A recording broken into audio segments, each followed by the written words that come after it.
This is Barb Cooper at helpmysquashgame.com. And I was sitting thinking about stuff as I usually do. You know what I'm like nowadays. And I was thinking about when I went whitewater kayaking. You know, I've had all sorts of experiences in my life, and one of them was one of my members said to me, Barb, what you should do is come and whitewater kayak with me.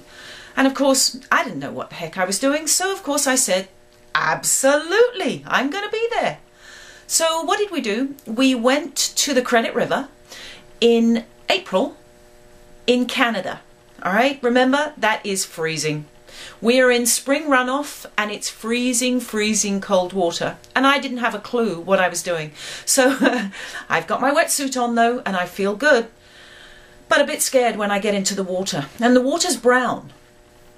Now, the inevitable happened.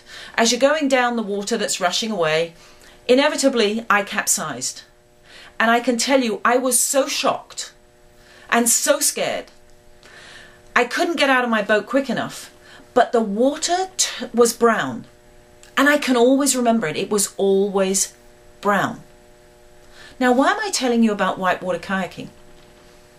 The thing I can tell you is that when I got more competent and I started to kayak regularly, and I knew that I was in trouble, was when I got capsized. So I turned over. I am now in what they call a low oxygen environment. Let me tell you, it's not low oxygen, it's no oxygen. And when I couldn't right myself quickly and I started to panic, the water would go from whatever color it was back to brown. That's when I knew that I was really, really out of my senses. And then it's dangerous. It's dangerous in a kayak. Not so dangerous on the squash court. You just simply are not going to be functioning very well. So with this idea in mind about trying to learn to stay in your senses, and that's truthfully how you need to play squash, I thought I'd recommend a book for you.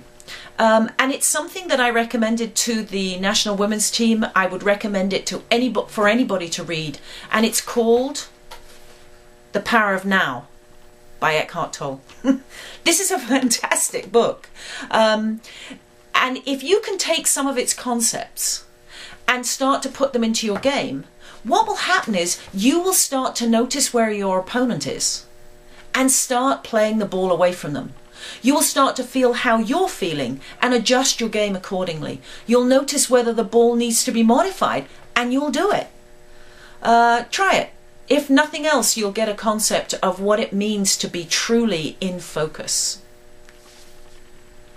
So going back to what I was talking about last show, which was sequencing and putting your racket somewhere useful and getting it back before you actually used your feet, I want to show you a little drill that you could do as a warm-up. If you got down to the courts 10 minutes early and did this drill, it doesn't require a lot of running, and all you have to do is do it regularly, and you'd be amazed how much your stroke will improve.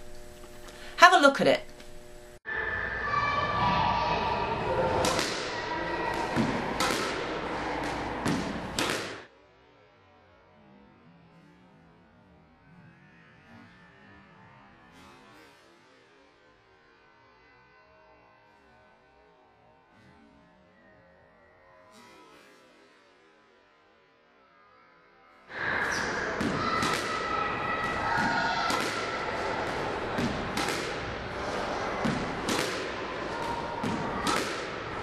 And now it's time for Ask Barb.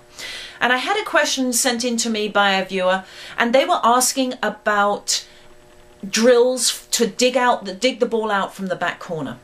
And again, I would ask you what your intention is. Now, if you're trying to get good at bringing the ball straight down the wall from a deep shot, hit into the back corner, what I suggest you do is stand in the back corner yourself and start to try and get your racket under the ball and try and hit high, high, high on the front wall and make it come back to the back of the court. Now, there's one little trick that you want to pay attention to.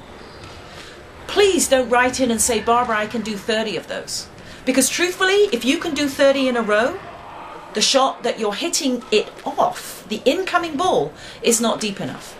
you should probably only be able to do 3. Because after that, you're probably going to have to boast the ball because it's so tight. So stand in the back corner, get yourself a deep ball, aim it high on the front wall, aim it arc over the side wall, and aim it to plop back into the back corner. And if you can get that back out again, so can your opponent. Anyway, this is Barb Cooper from helpmysquashgame.com. See you next time.